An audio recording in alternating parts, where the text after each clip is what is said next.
അതായത് ചില കച്ചവടക്കാരെങ്കിലും എനിക്കിനി മതി, ബിസിനസ് ഞാൻ നിർത്തുകയാണ്, എനിക്ക് അത്യാവശ്യം വരുമാനമായി കഴിഞ്ഞു എന്ന് പറഞ്ഞ് കച്ചവടം നിർത്തിവെക്കരുത്. കാരണം കച്ചവടങ്ങൾക്ക് തൗഫീഖ് ഉണ്ടാകുന്ന ആളുകൾ വളരെ കുറവാണ്.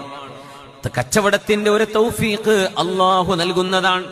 കച്ചവടക്കാര് മനസ്സിലാക്കണം, നിങ്ങളുടെ അധ്വാനം കൊണ്ട് നിങ്ങൾക്ക് മെച്ചമുണ്ടായി എന്ന് പറയുമ്പോൾ ഒരു വാക്കുകൂടെ അതിനോട് ചേർത്ത് പറയാൻ മറക്കല്ലേ.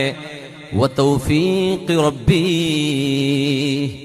എന്റെ അധ്വാനമുണ്ടായി എന്നത് ശരിയാണ്, പക്ഷേ എന്റെ അധ്വാനത്തിന്റെ കൂടെ അള്ളാഹുവിന്റെ തൗഫീഖ് കിട്ടിയില്ലായിരുന്നുവെങ്കിൽ എന്റെ കച്ചവടം മുന്നോട്ട് പോകില്ലായിരുന്നു. വലിയ വലിയ ബിസിനസ്സുകാർ, വലിയ വലിയ മൾട്ടി മില്യനേഴ്സ് നാട്ടിലൊക്കെ ഉണ്ടല്ലോ.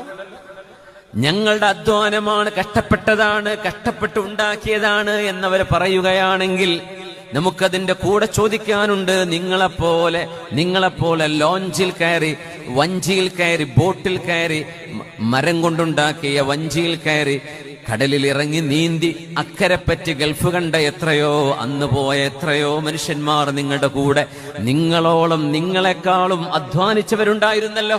അവരൊക്കെ ഇപ്പൊ എവിടെ? അവരെവിടെ? നിങ്ങളുടെ അധ്വാനം ഒന്ന് മാത്രമാണ് വിജയത്തിന്റെ കാരണമെങ്കിൽ ആ അധ്വാനിച്ചവർക്കും കിട്ടണ്ടേ ഇതുപോലെ?